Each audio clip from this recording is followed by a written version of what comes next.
नमस्कार, ANB news देख रहे हैं आप। मैं हूं मोहित चौधरी। आप सभी का स्वागत है 3 बजे की 3 खबरों में। संयुक्त किसान मोर्चा की अपील पर कृषि कानूनों के विरोध में आज देश भर में किसान विरोध दिवस मना रहे हैं। किसानों ने वाहनों पर काला झंडा लगाया और बॉर्डर पर किसानों ने सरकार के विरोध में पुतले जलाए। इसके अलावा सिंगो, टीकरी और गाजीपुर बॉर्डर पर भी किसान मौजूद रहे।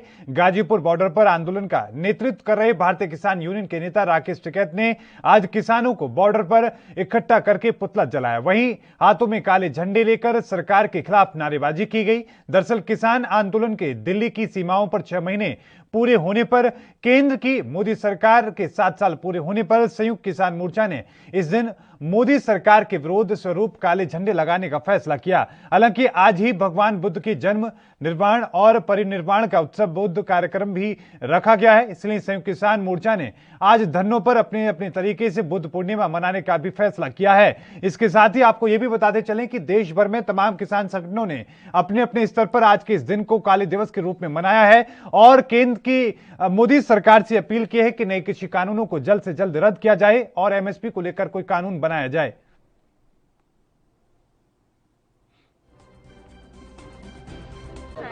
और फूका आपने सरकार का पुतला, फूका वाले झंडे भी लगाए।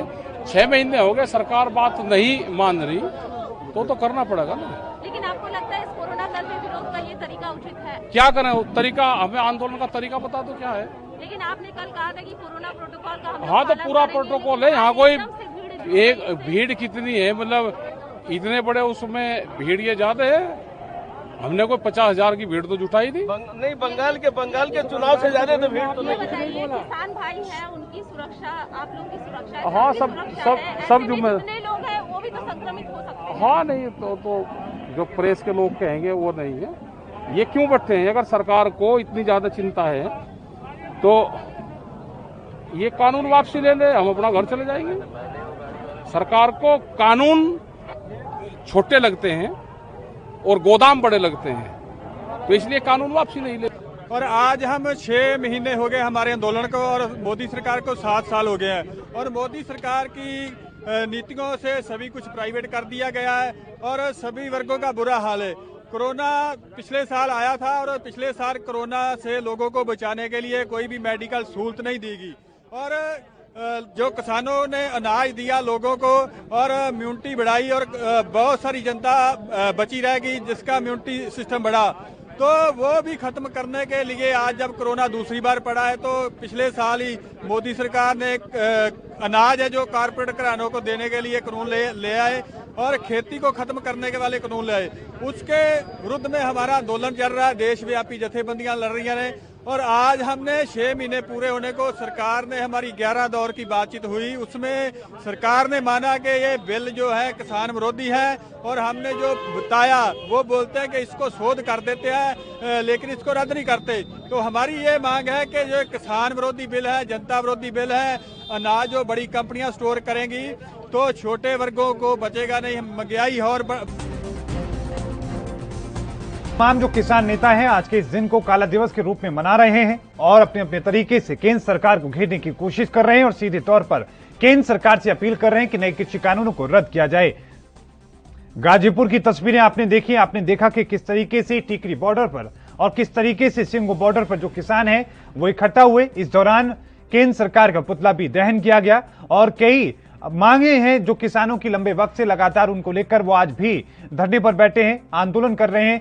6 महीने का वक्त पूरा हो चुका है और आज भी किसानों की आंखों में जोश और उत्साह भरपूर नजर आ रहा है। वो किसी भी हाल से, किसी भी तरीके से डरते हुए नजर नहीं आ रहे हैं। सीधे तौर पर उनकी मांग है कि सरकार जब तक नए कृषि कानूनों को रद्द नहीं करती है और जब तक इन नए कृषि कानूनों को रद्द करने के साथ साथ एमएसपी को लेकर कोई कानून नहीं बनाती है, तब तक किसान अपने घर पर जाने वाले नहीं हैं। लेकिन इन तमाम तस्वीरों के साथ ही पंजाब में अगर हम बात करें तो पंजाब, हरियाणा, राजस्थान में खासतौर पर लोगों का उत्साह देखने को मिला।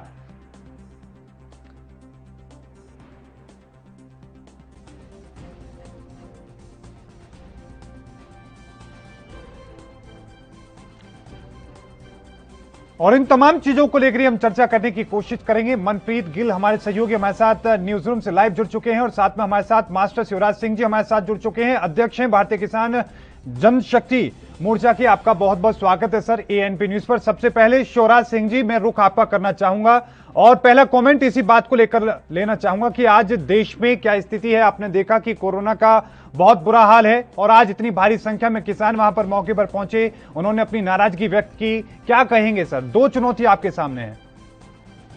नहीं, धन्यवाद चौधरी साहब आपका, मोहित जी। मैं ये कहना चाहता हूँ कि किसान तो सरकार से नाराज है ही जी, संपूर्ण रूप से नाराज है। जब भाई कोई मांग होती है तो सरकार से की जाती है, बिल्कुल। और जो प्रदेश का प्रधानमंत्री होता है या सरकार होती है वो जनता के गार्जियंस के रूप में होती है। गार्जियंस से कोई बात मनमानी है, आदमी रूठ सकता है, अपनी बात कह सकता है, हट कर सकता है, लेकिन या ये हट को मानते हैं ना ये रूठने को मानते हैं। भाई जो लोकतांत्रिक तरीका है शांतिपूर्वक आंदोलन करने का, वो 6 महीने से लगातार चल रहा है और सरकार सुनने को तैयार नहीं है। लेकिन मास्टर साहब एक सवाल, शिवराज जी, मेरा एक सवाल ये होगा कि सरकार अभी भी मूड में नजर नहीं आ रही है, तो क्या आप लंबे वक्त तक और आंदोलन करने के लिए तैयार है? नहीं, सरकार तो सुनेगी नहीं, ये तो निश्चित है जी। सरकार एक भी मांग नहीं मानेगी। ये तो उसने कह दिया है कि पंचों की बात सिरमाते, पथनाला वहीं रहेगा, मान न मान मैं तेरा मेहमान। ये तो सरकार हटता पे आ गई है, राजहट, बालहट, त्रियाहट। जी। ये राजहट है इनका। अब ये राजहट इतना टाइट इनका हो गया है कि ये एक भी कदम आगे बढ़ने को तैयार नहीं है। बिल्कुल बिल्कुल। न्यूज रूम का रुख करते हैं, मनप्रीत गिल हमारे साथ जुड़ चुके हैं। मनप्रीत, पंजाब की हम बात करना चाहेंगे। बहुत खासा तस्वीरें हमने देखी कि पंजाब में कितने उत्साह के साथ लोगों ने अपने घरों पर काले झंडे लहराए। क्या तस्वीर वहां से बयां की जा रही है, किस तरह के हालात आपने देखे?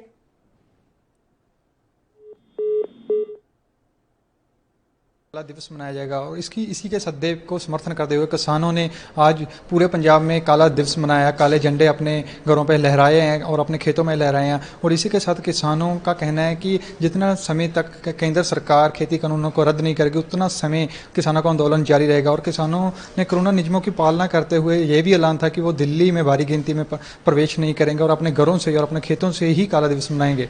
जी मनप्रीत, हम आंदोलन देख रहे हैं, दिल्ली की सीमाओं पर भारी संख्या में किसान हैं, लेकिन ये जो आंदोलन गांव में पहुंचा, गांव में जो फैला, वो तमाम चीजों को लेकर भी मैं जानकारी लूंगा। लेकिन एक बार फिर से शिवराज जी, रुख में आपका करना चाहूंगा, ये गांव गांव तक जो आंदोलन पहुंचा है, ये आपकी कामयाबी है? गांव गांव नहीं, पूरे घर घर पे, गली गली में और पूरे देश में अपने ही घर पे बैठ के आदमी ने अपने घर पे काला झंडा लगाया है और विरोध प्रदर्शन किया है। और अपना सोशल मीडिया का जो माध्यम है उससे भी उन्होंने जो विरोध प्रकट किया है। तो भाई जब कोरोना काल चल रहा है, अगर किसान गाजीपुर की तरफ, टिकरी बॉर्डर की या सिंगू बॉर्डर की तरफ रुख कर जाता तो लाखों करोड़ों में किसान होता। तो इसलिए वहां किसान कम रहा है, अपने घर से ज्यादा विरोध किया। अपने घर से ज्यादा कोरोना की वजह से ऐसा हुआ सर?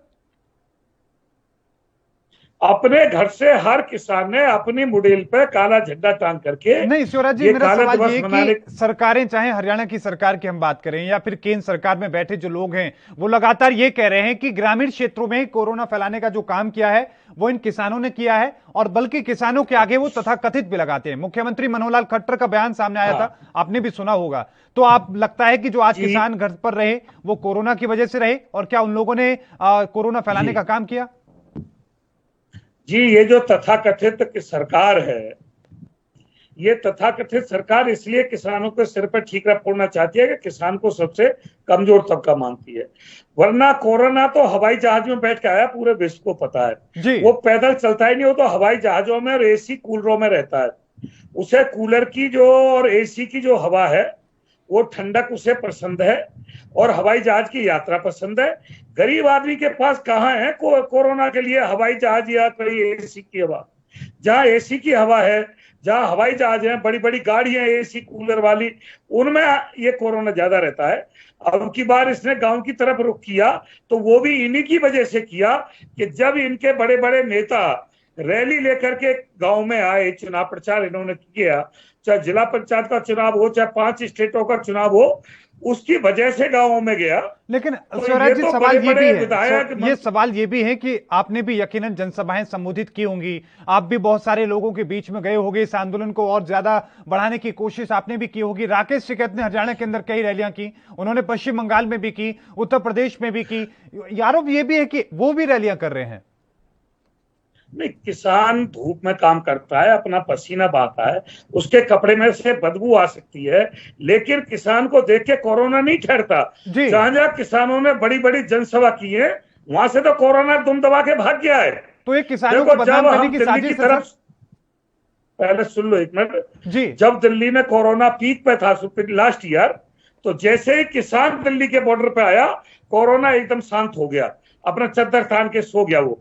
और अब जैसे इनके चुनावों से 4-4.5 लाख की पीक तक पहुंच गया था, हाँ। रोजाना की खबर आ रही थी चैनलों के माध्यम से जी। तो इनके जब चुनाव चल रहे थे 4 लाख 4.5 लाख रोज की एवरेज थी। लेकिन जैसे ही किसानों ने ये कहा कि हम काला दिवस मनाएंगे और Ghazipur border, Singhu border, Tikripur border पे काला दिवस मनाएंगे, तो कोरोना एक साथ 2 लाख से नीचे आ गया। हाँ। किसान को देख के तो ये कहते हैं भाग कोरोना भाग जाता है किसानों को देख करके ये। लेकिन स्वराज जी, मेरा सवाल ये कि जो आरोप लगाए जा रहे हैं, क्या वो आंदोलन को बदनाम करने के लिए, किसानों को बदनाम करने के लिए लगाए जा रहे हैं, ये आपको लगता है? नहीं, अरे पिछली बार इनके पास जमाती थे, हाँ, कि जमातियों ने कोरोना फैला दिया। अब की बार इनके पास किसान है। क्यों? कि हर आदमी अपनी पीठ नहीं देखता, अपने गलेबान में नहीं झांकता, वो दूसरों की कमी खंगालता है। बिल्कुल। देश के प्रधानमंत्री अपनी कमी नहीं खंगाल रहे, अपनी पीठ नहीं देख रहे, अपने विषय में नहीं देख रहे।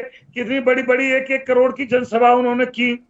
और जो हमने पीएम केयर फंड में जो पिछली साल हर बच्चे ने, घर घर के हर नागरिक ने जो पैसा जमा कराया, हर एनजीओ ने पैसा जमा कराया, नेता अभिनेताओं ने, राजनेताओं ने, फिल्मी नेताओं ने, खिलाड़ियों ने पीएम केयर फंड में बहुत मोटा फंड किया। वो सारा पैसा इन्होंने रैली में और चुनावों में खर्च कर दिया। ठीक है सर। जबकि वो स्वास्थ्य विभाग पे खर्च करना चाहिए था। ठीक है, वो भी आरोप प्रत्यारोप है। लेकिन मैं एक बार फिर से न्यूज रूम का रुख करना चाहूंगा, हमारे सहयोगी लगातार वहां से बने हुए। मनप्रीत, मेरा सवाल ये था कि ये जो गांव गांव में, घर घर तक लोगों तक ये संदेश पहुंचा, चाहे सरकार के विरोध की बात हो या नए कृषि कानूनों से जुड़ने की बात हो, ये कैसे संभव हो पाया? और पंजाब का आंदोलन का रिश्ता जो है वो बाकी राज्यों से अलग कैसे नजर आता है?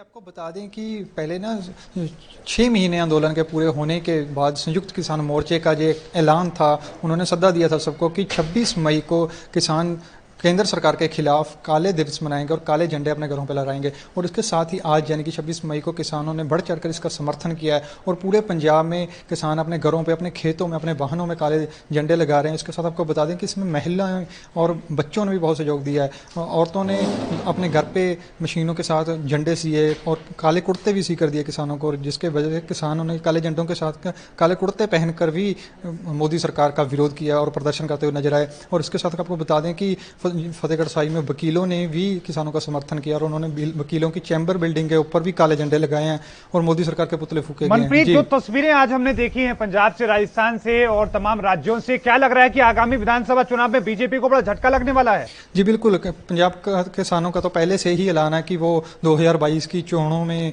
बीजेपी के आगुओं का विरोध करेंगे और उनको पंजाब में प्रचार भी नहीं करने दिया जाएगा। इनका तो पहले ही ऐलान। और किसानों का ये भी कहना है कि जैसे बंगाल में किसानों बीजेपी की हार हुई है, वैसे ही आने वाले दिनों में 2022 की विधानसभा चुनाव में बीजेपी की पंजाब में भी हार होगी। और किसानों का यह दावा है कि भविष्य में मोदी सरकार का पूरे भारत से ही सफाया किया जाएगा। जी ठीक है, शिवराज जी का मैं रुख करना चाहूंगा इसी पर। शिवराज जी, आप तो बिल्कुल लगातार देख ही रहे हैं कि शुरुआत से आंदोलन किस तरीके से चल रहा है। किसानों की हिम्मत टूटी नहीं, उनके सैकड़ों साथी, उन लोगों की जान चली गई, ठंड, बारिश, तूफान, तमाम चीजें देखी। क्या लग रहा है कि इन तमाम तकलीफों को मोदी सरकार ने दरकिनार किया, कोई कदम नहीं उठाया? अगर अभी भी कोई ठोस कदम उठाती है, एमएसपी को लेकर कदम उठाती है, कानून को रद्द करती है, तो अभी भी बच सकती है? बीजेपी की हालत जितनी बिगड़ रही है उससे थोड़ा उसको राहत मिलेगी? नहीं, होने को तो कुछ भी हो सकता है, सरकार है, उनके हाथ में है, वो जब चाहे जब कर सकते हैं। लेकिन मैंने बताया राजहट, और फिर तुलसीदास जी ने लिखा है, प्रभुता पाए ताय मत नहीं, ऐसा जग में जन्मा को नहीं। जब सत्ता की कुर्सी मिल जाती है तो प्रभुता आ जाती है, अहंकार आ जाता है। देखो अहंकार रावण को हुआ था जब उसकी सोने की लंका का जब वो राज करता था, पूरा कुटुंब खप गया उसका, लेकिन रावण को मंदोदरी ने, कुंभकर्ण ने, विभीषण ने, सबने समझा लिया था, लेकिन पूरा कुनबा का गारत हो गया, लेकिन रावण की समझ में नहीं आया। उसी प्रकार कंस था, कंस को सबने समझाया, लेकिन वो भगवान से बैर करने लगा। आखिर एक दिन उसका भी अंत हुआ। यही पोजीशन दुर्योधन की, धृतराष्ट्र की रही। सब समझाते थे, विदुर जी समझाते थे, कृष्ण जी समझाते थे, उनकी पत्नी गंधारी समझाती थी, लेकिन धृतराष्ट्र की भी समझ में नहीं आया था। और जब सारे कौरव दल का सत्यानाश हो गया, जब जाकर के उसकी आंख लास्ट में भी नहीं खुली, तो इनकी आंख बंद है अहंकार में इस समय। ये किसी की सुनने वाले नहीं है। 400 से अधिक किसान शहीद हो चुके हैं और किसान अपना घर बार छोड़ करके, इतना जो सारा सब कुछ वहां पड़ा हुआ है, लेकिन मोदी जी सुनने को तैयार नहीं है। तो इसका तो इनको एक ना एक दिन, क्योंकि भगवान का और अहंकार का बैर है, एक दिन इनको इसका रिजल्ट अवश्य मिलेगा। लेकिन शिवराज जी, एक बात मैं समझने की कोशिश कर रहा हूं। आप ठीक है राजहट की बात कर रहे हैं, लेकिन आखिरकार इसके पीछे वजह क्या नजर आती है? क्यों जो सरकार है वो किसानों की बात को नहीं सुन रही है? 6 महीने से लगातार आंदोलन जारी है, संघर्ष लगातार जारी है, लेकिन वजह क्या नजर आती है आपको? वजह यह है कि जो सरमाएदार होते हैं वो इनको पार्टी फंड बहुत मोटा मोटा देते हैं। किसान के पास, जनता के पास फंड नहीं है देने को, उसके पास सिर्फ वोट है देने को। बिल्कुल। तो वोट ले लिया अब इनके, अभी लास्ट में 4 साल हो रहे हैं इनको। हाँ। ये देख रहे हैं भाई 4 साल तो अभी हमारे पास है ही, और फिर कहीं ना कहीं एक बम छुड़वा देंगे पाकिस्तान में, या कि पुलवामा जैसा करा देंगे, तो फिर तुम्हें ठीक है, वोट मिल जाएगी। ठीक है सर, इन्हीं चीजों को लेकर हम वापस और भी चर्चा करेंगे। शिवराज जी आप हमारे साथ बने रहिए, मनप्रीत आप भी बने रहिए। छोटे से ब्रेक के लिए रुकेंगे और ब्रेक के उस पार भी चर्चा का सिलसिला लगातार जारी है।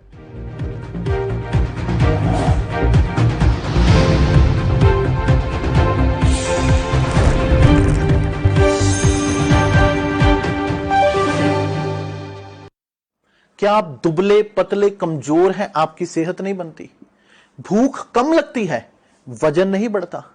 दरअसल मेन बात खाना पीना खाना नहीं है, मेन बात है खाया पिया लगना। और अगर खाया पिया लगेगा ही नहीं तो सेहत बनेगी कैसे?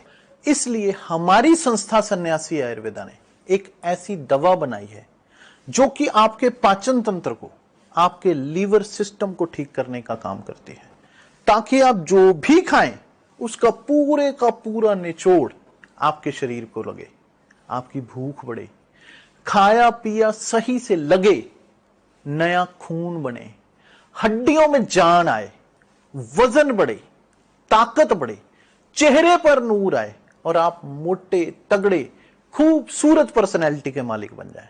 यह दवा पूरी तरह से आयुर्वेदिक होती है। इसका शरीर पर कोई भी साइड इफेक्ट, कोई भी नुकसान या दुष्प्रभाव नहीं होता। लड़के लड़कियां दोनों इसका इस्तेमाल कर सकते हैं और पहले 15 दिन के अंदर ही आपको इसका असर महसूस हो जाएगा। सिर्फ 650 रुपए की पूरे 1 महीने की दवा होती है और आप इसे घर बैठे 01145454545 पर फोन करके दवा मंगवा सकते हैं। छात्र ध्यान दें, 12th बोर्ड एग्जाम को लेकर किस राज्य का क्या है मूड? 12th बोर्ड एग्जाम की परीक्षाएं कैसे और कब करवाई जाएंगी? फ्यूचर और आगे की पढ़ाई के लिए एग्जाम कितने जरूरी? क्या होगा 12th बोर्ड एग्जाम का नया फॉर्मेट? बोर्ड एग्जाम तो होंगे, लेकिन कब, कैसे और कहां?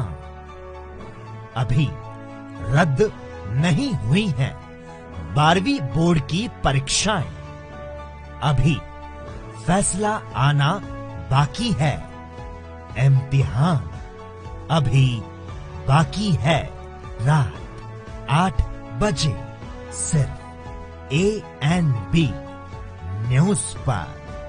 अगर कैंसिल नहीं हुए एग्जाम तो कितना लेट होगा अगला सेशन? परीक्षाओं में अगर हुई और देरी तो ग्रेजुएशन में कैसे होंगे एडमिशन? एक्सपर्ट्स की टीम से जाने 8 बजे। इम्तिहान अभी बाकी है। सिर्फ ANB न्यूज।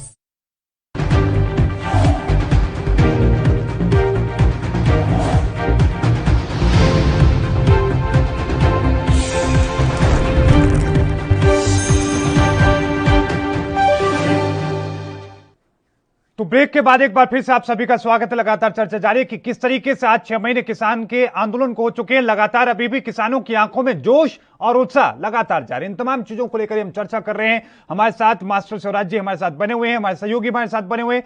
मनप्रीत, पहले मैं समझने की आपसे कोशिश करूंगा और समझूंगा ये कि जो गांव के अंदर लोगों के अंदर जो ये उत्साह है, क्या लग रहा है कि इस आंदोलन की एक मूल जड़ वही है?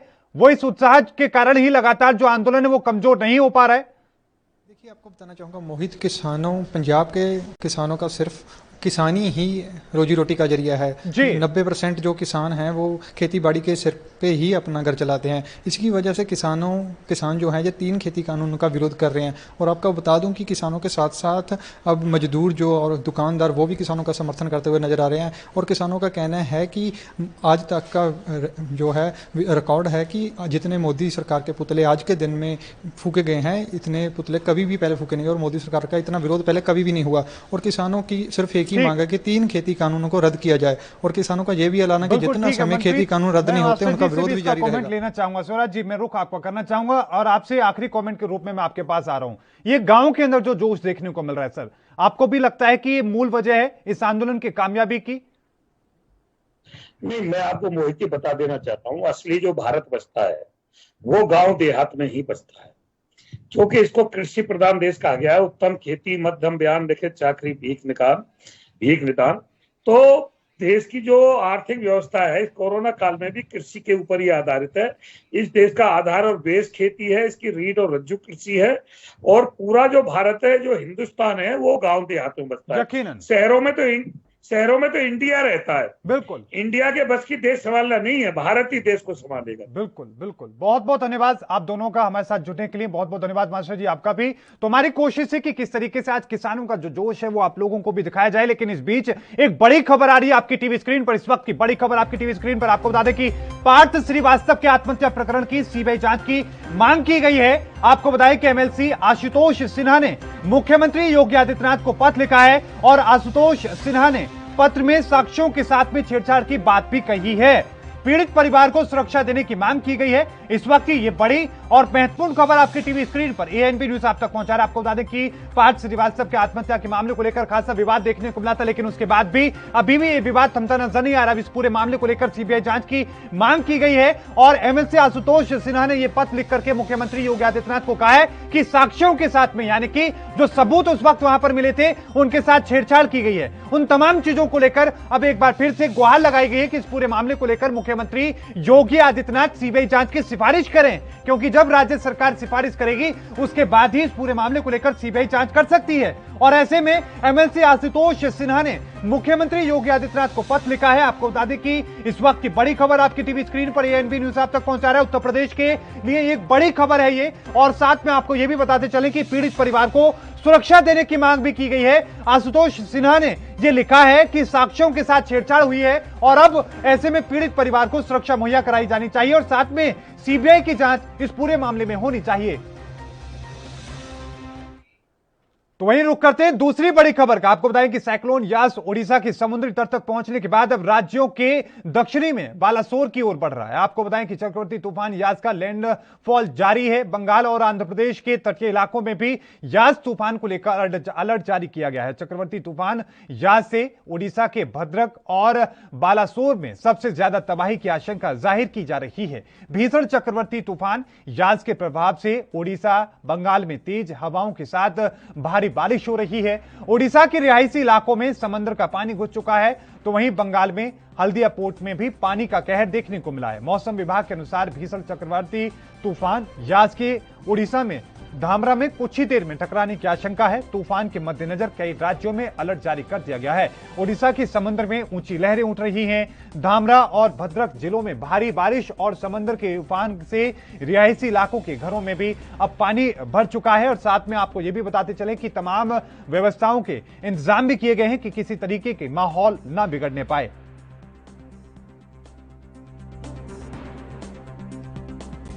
Landfall process, wind speed will be around 130 to 140, gusting up to 150 kmph. And till now, the highest rainfall we have till now, whatever the rainfall records we have received, is about till 5:30 today. The highest rainfall we received at Chandbali, that is 229 millimeter, that is around 23 centimeter. Paradip received 180 millimeter, and Balasore 45 millimeter, Bhubaneswar 30.5 millimeter, and Puri 21 millimeter. These are the major rainfall we received till now. NB news आप तक पहुंचा रहे हैं। इन तस्वीरों को देख करके अंदाजा लगाइए कि कितना बुरा हाल वहां पर हो चुका है। लोगों के जो घर हैं वो उड़ चुके हैं, लेकिन अभी भी जो सबसे बड़ा खतरा है वो आना बाकी है। कुछ ही पलों में वो किनारों से टकराएगा और उसके साथ ही आपको बताएं कि और भी भारी नुकसान की आशंका है। लेकिन तमाम सुरक्षा बलों ने और तमाम सरकारों के द्वारा निर्देश ये दिए गए हैं कि कोई भी समुद्री इलाके के आसपास ना भटके, वो लोग समुद्र से दूर रहें। लोगों के लिए रहने की व्यवस्था की गई है, खाने की व्यवस्था की गई है। साथ में बचाव कार्य जो है वो लगातार एनडीआरएफ की टीमें उसके लिए तैनात की गई हैं कि कहीं पर कोई भी स्थिति खराब होती है तो तुरंत प्रभाव से इस पूरे मामले को संभाला जा सके। सबसे महत्वपूर्ण बात और सबसे महत्वपूर्ण तस्वीरें इस वक्त एएनपी न्यूज आप तक पहुंचा रहा है। इन तस्वीरों को देखिए और अंदाजा लगाइए कि कितनी भयानक आपदा जो कहीं ना कहीं आने वाली है। और साथ में आपको यह भी बताते चलें कि ये तौकते तूफान जो भी हाल ही में आया था उसकी तस्वीरें आपने देखी होंगी, उसी का असर आज ये यस तूफान है।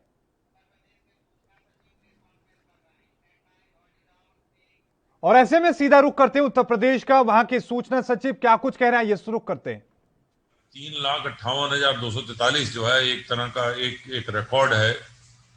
और ये मुख्यमंत्री जी के निर्देशन में जो पूरा कोरोना के खिलाफ जो अभियान चल रहा है, जिसमें कि अग्रेसिव रूप से ट्रेस, टेस्ट और ट्रीट करने का जो एक प्रक्रिया है, जिसमें कि लगभग 97,000 राजस्व गांव में हमारी निगरानी टीमें वो दौरा कर रही हैं, घूम रही हैं, घर घर जा रही हैं। घर घर जाकर वो जो भी किसी को भी जरा सा भी लक्षण है उसको वो मेडिकल किट निःशुल्क दे रही हैं, फ्री में दे रही हैं।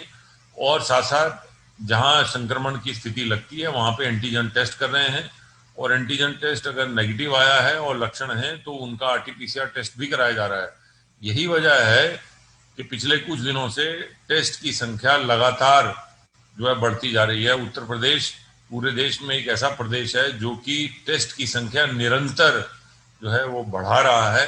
और टेस्ट की संख्या बढ़ने पर भी जो पॉजिटिविटी रेट है वो घट रहा है। आज जो है आज का पॉजिटिविटी रेट 1% से भी घट गया है। और हमारा जो औसत पिछले साल भर का जो पॉजिटिविटी रेट है वो भी जो है 3.5% रह गया है। तो ये जो माननीय मुख्यमंत्री जी की जो निर्देश। और इस बुलेटिन में अभी के लिए इतना ही। लगातार खबरों के लिए देखते रहिए एएनबी न्यूज। मुझे दीजिए इजाजत, धन्यवाद।